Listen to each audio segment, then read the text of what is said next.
Masih ingat Distara? Sebuah toko musik yang menjual beragam CD musik dan film baik dalam maupun luar negeri. Memiliki 238 cabang yang tersebar di seluruh Indonesia. Distara secara mengejutkan memutuskan untuk tutup pada tahun 2015. Adalah Wirawan Hartawan, pemilik toko kaset Distara tersebut, lantas banting setir dari bisnis musik beralih ke bisnis pertanian hidroponik. Langkah besar Wirawan ini terbilang unik.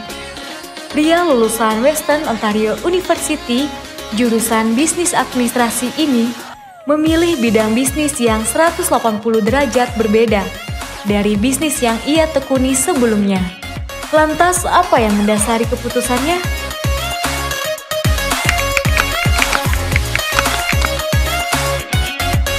Saya mulai terjun ke pertanian itu karena kepepet. Waktu tahun 2000 berapa tuh?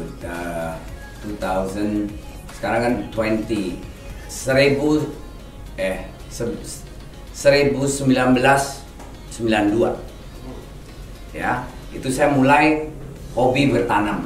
But intinya pada 8 tahun yang lalu, 10 tahun yang lalu, saya tuh sakit. Saya sakit adalah divonis sama dokter, otak sebelah kiri saya tidak ada saluran darah. The only way yang bisa, teorinya yang untuk bisa baikin otak sebelah kiri, itu cuman hanya berubah gaya hidup, berubah gaya makan dan minum. Nah, waktu itu saya keliling ke mana-mana untuk bisa bikin saluran darah yang baru. Itu nggak ada dokter yang bisa kasih saya alternatif. Sampai saya keliling kemana-mana, ke luar negeri, kemana, dokter stem cell, dokter siapa. No, prinsipnya you go home.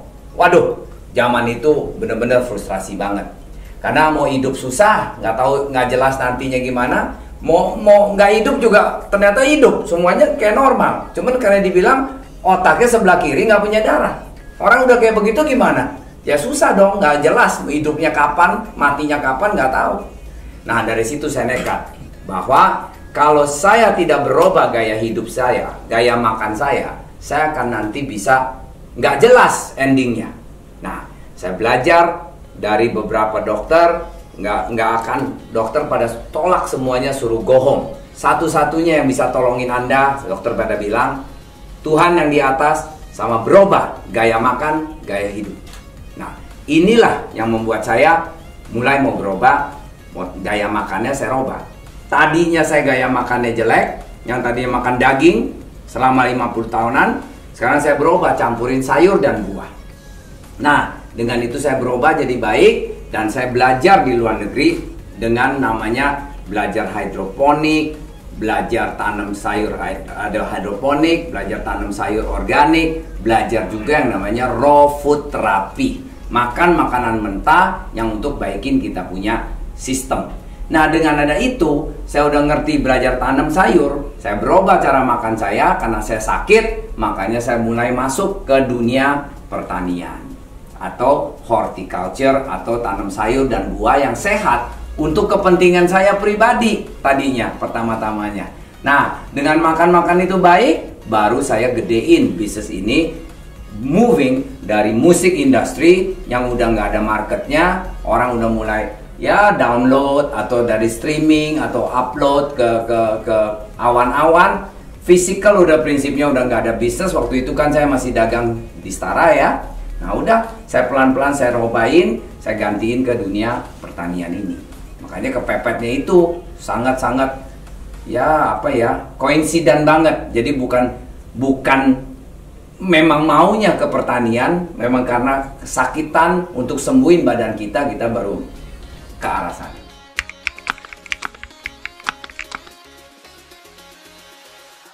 Karena saya waktu saya sebelum putusin mau masuk ke dunia pertanian itu, saya banyak survei.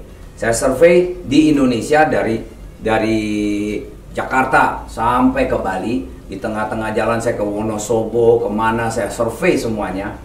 Ternyata pertanian di Indonesia itu semua orang anggap pertanian itu adalah susah, adalah miskin, adalah nggak bagus karena banyak gagal panennya.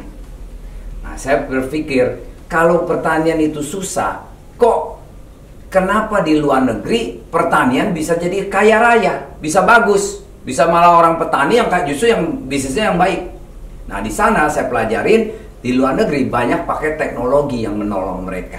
Jadi pertanian instead of tergantung cuaca, tergantung hujan, tergantung matahari, ini hari kita bisa dengan teknologi dibantu dengan tidak tergantung cuaca yang biasa lagi. Kita bisa setel, kita bisa bikin, kita bisa kontrol itu pertaniannya, berarti lebih memproduksi konsisten dan produktivitasnya jauh lebih cepat, lebih stabil, dan quality-nya lebih baik, dan nutrisinya lebih tinggi daripada yang lain-lain.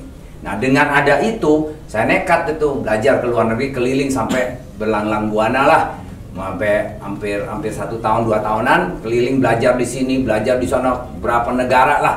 Nah, balik, saya lihat di Indonesia masih ketinggalan, ya deh masuk ke dunia ini karena secara teknologi agriculture Indonesia masih ketinggalan 10-20 tahun. Ini kesempatan lah buat kita dengan teknologi, kita bisa masuk membenahkan petani-petani yang sekarang ini yang tidak ngerti, tidak ada knowledge, tidak ada pendidikan mengenai bertani dengan teknologi. Simple, hidroponik itu sama pertanian yang namanya tanah. Prinsipnya dua-duanya sama-sama tanaman. Cuman cara bedanya kita kasih makannya tanaman itu. Kalau di tanah tergantung dari tanahnya sendiri, ada mineral. Dalam satu tanaman itu butuh 20-an macam multivitamin atau mineral. Sedangkan kalau di tanah itu cuma ada 11 macam.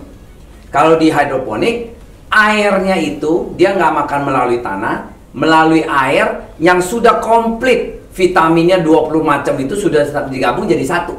Jadi prinsipnya kalau di tanah dia cuma 11 macam, makanya orang bilang kalau tanam di tanah, tanah you bagus tuh tanam duren, tanah you bagus tuh tanam kangkung, gitu kan? Nah, ini yang bagus-bagus ini karena dia punya nutrisi 28 macam atau 20-an macam itu nggak komplit. Nah, berarti dia harus ditambahin pupuk kandang, tambahin pupuk-pupuk yang lain supaya komplitin 28 macam itu supaya dia bertumbuhnya jadi bagus. Nah, sedangkan kalau di air, gampang. Airnya sendiri sudah dicampur 28 macam itu, AB mixnya sudah ada komplit multivitaminnya. Jadi tinggal isep aja 24 jam. Dibanding sama di tanah, dia cuma paling makan sekali satu hari. Karena kita siram air sekali ya sekali. Kalau di air, 24 jam dia makan itu nutrisi. Bagaimana nggak cepet bagus, nggak cepet tumbuh, karena vitaminnya sudah komplit. Persis kalau kita bilang kayak orang, kalau dikasih infusnya itu kan udah bersih, udah bagus, udah sehat, udah ada vitamin. Diinfusin terus 24 jam, nggak makan juga nggak mati. Nah, kalau di tanah, mesti dikunyah dulu, mesti digigit. Nah, itu menjadi mungkin kurang sempurna gitu loh. Makanya dengan teknologi hidroponik ini adalah mempercepat, meningkatkan kapasitas, menaikkan mutunya makanan buahnya itu sendiri.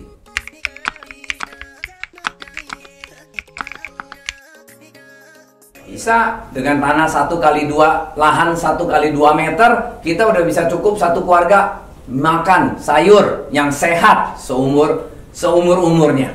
Karena itu ada 1x2 meter punya space bisa sampai 72 batang sayur. Kita bisa makan per minggu berbeda, macam-macam 4 macam sayur yang kita bisa makan dalam satu keluarga kita.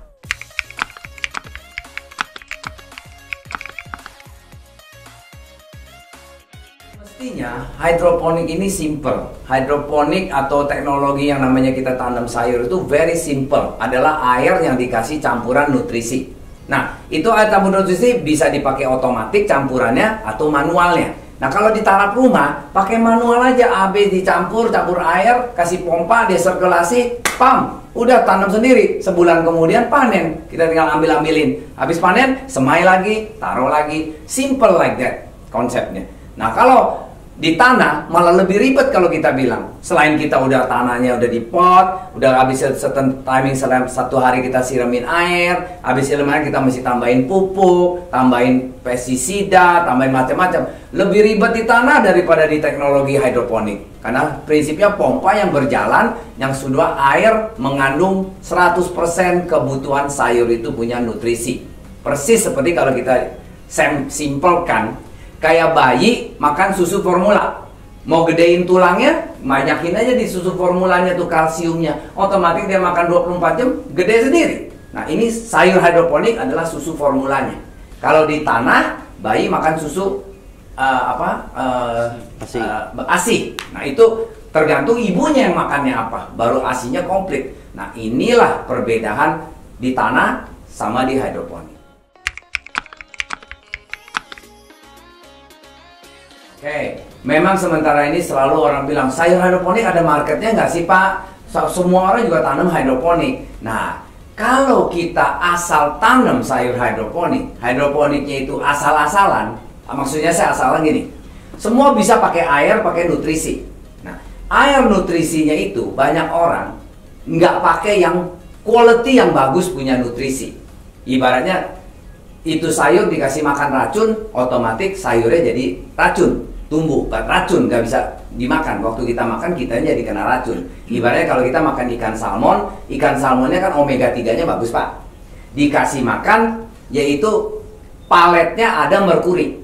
Jadi ikan salmonnya omega 3-nya kita makan, merkurinya kita makan, kita jadi sakit. Nah, yang terjadi di sayur hidroponik sekarang di Indonesia, banyak sekali salah kaprah. Pertama, salah kasih nutrisi. Nutrisinya bukan food grade, asal-asalan. Malah menjadi banyak adalah byproductnya dari bensin, petrokimia. Yaitu nutrisi yang kalau bekasan dari turunan dari petrokimia, itu jadinya di dalam sayur nanti banyak toksik bensin. Sayurnya tumbuh, jadi NPK-nya ibaratnya. NPK-nya tumbuh, sayurnya di dalam NPK masih ada mengandung toksit-toksit kimia. Salah satu bensin komponennya. Kedua, salah pakai wadah. Jadi nutrisinya udah salah, wadahnya juga salah. Salah wadah itu sering pakai yang kalau kita bilang populer, pakai paralon lah, pakai inilah, pakai bekas-bekas punya gelas lah, pakai es krim punya tangki lah, atau tong-tong bekas lah ibaratnya. Nah, tong-tong bekas itu kan mengandung banyak kimia-kimia. Dan udah gitu kalau tong-tong es krim itu tipis banget, tidak bisa menahan panas. Sedangkan kalau tanaman itu kita diemin sepanjang hari, kena matahari punya sinar, lumer tuh plastiknya. Lumer itu plastiknya diisep sama akar-akarnya. Nah, jadilah akarnya itu mengisep sisaan dari plastik yang kena matahari, lumer, membaur di dalam nutrisinya kita. Diisep sama akar, pohonnya sih tumbuh, kelihatannya bagus, hijau. But kalau kita bawa ke lab, kalau kita makan, di dalamnya itu ada mengandung sisaan plastik-plastik dan kimia-kimia karena kena lumeran. Yang tongnya sendiri tidak didesain food grade dan tidak anti UV. Jadi dia nggak kuat tahan panas, akhirnya lumer. Kan biasa kalau kita bilang tong plastik, kena jemur matahari mungkin 60 derajat. Padahal tong plastik itu hanya bisa toleransi 30 derajat. Ya berarti lumer dong Pak. Lumernya kemana? Ke dalam air yang kita ada, tampungan air yang diisep akar tadi, yang ada nutrisinya. Nah, inilah yang menjadi sayuran tidak sehat. Nah, kalau sekarang marketnya gede atau tidak? Karena kita kalau cara tanamnya kayak begitu, apa yang adanya, ada orang juga taruh micin, tanam hidroponik, dikasih micin, dikasih hybrid lah, dikasih pupuk kandang nya dari apa gitu ya, dicampur-campur jadi tea compost ibaratnya. Nah, itu udah nggak sehat. Yang bagus kita harus tanam yang good quality, tanam sayur yang sehat, rasanya akan berbeda, gurihnya akan berbeda. Semestinya marketnya masih terbuka besar. Cuman kita mau masuk atau tidak dengan cara yang benar. Kalau cara yang tidak benar kita masuk, pasti kita juga akan jenuh market yang di situ. Kita cari market yang orang belum bisa masuk, yaitu marketnya yang lebih high tech, yang lebih high quality, sayurnya juga rasanya jauh lebih enak. Itu intinya. Nah, sementara ini kami kan baru di market juga nggak terlalu lama. Kita baru distribusi di Jabotabek. Dan Jabotabek aja, satu hari semestinya kita butuh banyak sayur loh. Cuman sayur yang high quality, orang takut. Karena image-nya mahal gitu. Padahal enggak. High quality sayur semestinya harganya sama yang lain. Cuman hanya udah ada connotation, wah sayur hidroponik pasti mahal pasti. But kalau kita udah benar-benar mengerti, sama kok harganya, karena kita offsetnya apa? Dengan makan sayur hidroponik yang benar-benar yang bagus, itu akan nambah kesehatan kita. Kita nggak usah ke dokter lagi, nggak usah ke hospital lagi, nggak usah bayar rumah sakit dan lain-lainnya. Jadi sehat. Jangan kita makan sayur kelihatannya murah, kita makan, buat kita masuk rumah sakit. Mahalan di rumah sakit, intinya ke situ kan. Kita semestinya ada dua hidroponiknya farmnya kita. Satu di Tangerang, itu tanam khusus untuk sayur. Dan kita ada 4 partner cabang-cabang kita di sekitar Tangerang ini. Jadi itu partner farm kita. Anggap pakai teknologi tanam greenhouse, pakai teknologi smart greenhouse, menghasilkan sayur-sayur itu supply balik ke kita sama-sama edarin. Nah itu ada 4 partner di dalam satu produk yang namanya sayur. Makanya sayur kita bermacam-macam variasi. Kita ada hampir 20 macam sayur produk yang berbeda seperti kayak kailan, kangkung, caisim, pokcoy, selada dan macam-macam. Nah saya juga ada farm lagi yang dekat Bogor. Itu khusus hanya tanam tomat, cherry tomato dan melon. Nah di sana itu smart greenhouse yang kita kontrol dengan pakai handphone aja di tangan di Jakarta. Itu udah tumbuh sendiri. Ini sendiri pada setiap bulan pokoknya kita panen aja, masukin ke Tangerang untuk kita distribusi. Oke, di dalam satu hydro farm itu kita memproduksikan ada 24 macam tipe sayur. Jadi sayur Asia atau sayur salad yang mentah-mentah yang kita makan. Kalau salad-salad ada 5 macam, jadi ada romaine, ada butterhead, ada oak leaf. Kalau sayur-sayur Asia yang biasa kita cai itu kailan, kangkung, caisim, pokcoy, macam-macam lah kayak begitu. Kita juga ada yang namanya produk melon Jepang. Cuma kita namanya melon kita warnanya kuning, namanya baby blonde. Blonde itu kan kuning ya Pak ya, dalamnya hijau. Berarti itu cukup populer, cukup manis di market, cukup laku. Dan kita juga ada namanya cherry tomato. Cherry tomato kita berbeda banget sama yang lain, itu garing. Dan semua sayur-sayur buah itu kita menamakan pakai brandnya namanya Eat Me, makan saya, Eat Me brand. Nah, kita juga ada yang namanya Suka brand. Suka brand itu kita kerjasama sama beberapa partner, yaitu kita memproduksi 5 macam madu yang mentah, yang belum digodok, yang belum diproses, rohani. Itu buat pengobatan. Kita juga ada cuka apel yang kita proses sendiri pakai teknologi. Kita juga ada namanya garlic power. Sama garlic power itu 5 macam super juice digabung jadi garlic power untuk kita kesehatan sehari-hari. Kita tambahin imun sistem kita, kurangin kolesterol dan lain-lainnya. Kita juga ada namanya VCO, Virgin Coconut Oil. Virgin Coconut Oil itu adalah yang untuk ibaratnya ini hari kalau orang lagi hot-hotnya nih, hilangin virus-virus yang di badan kita. Dia bisa sedot kita punya kolesterol, dia bisa hilangin kita punya bakteri atau toksit-toksit yang di dalam darah kita. Salah satu yang sekarang lagi hotnya ini adalah COVID ini. Banyak orang minum VCO jadi baik loh. Nggak perlu terlalu tergantung dari obat-obatan lagi. Dengan natural ini suplemen, jauh bisa sempurnakan toksit-toksitnya atau virus-virus yang di badan itu bisa dikeluarkan dengan cara natural. Nah ini beberapa produk range inilah yang menjadi kita punya andalan ini hari untuk berbisnis.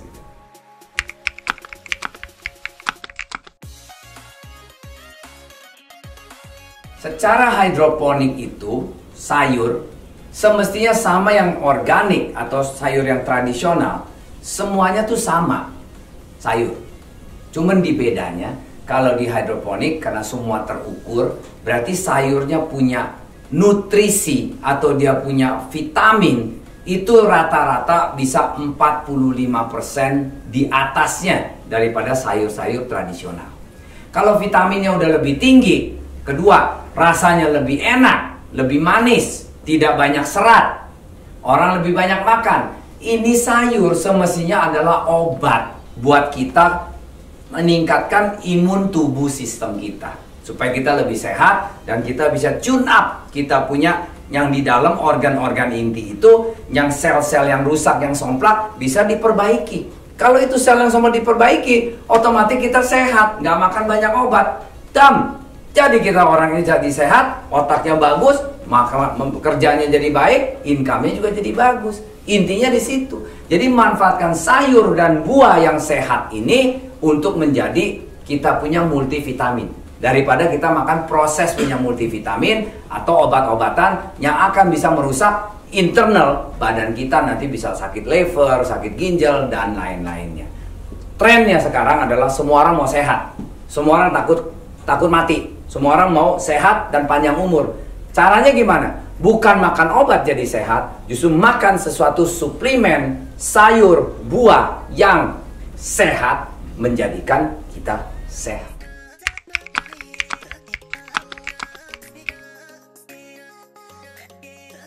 Saya mau hobi makan. Saya dari zaman dulu sampai sekarang, sop kambing setiap minggu pasti makan. Sop kambingnya menunya ya, ada otak, ada jeroan, ada mata, itu hobi saya. Sate kambing harus makan. Yang sate kambing 3 bulan atau 5 bulan punya Bali bulan kalau kita bilang.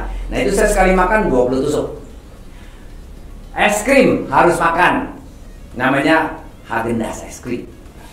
Itu 1 pin saya makannya setiap minggu.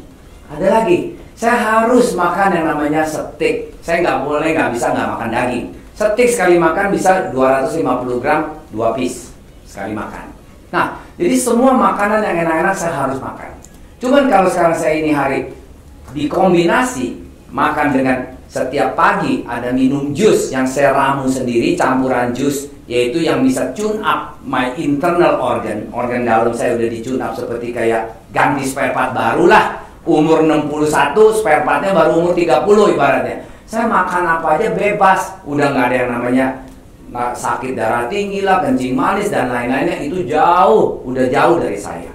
Saya tadinya sebelum membiasakan gaya hidup baru ini, yaitu minum jus setiap pagi, minum air, saya takar satu hari sama si minum air berapa liter, itu ada hitungannya untuk badan kita.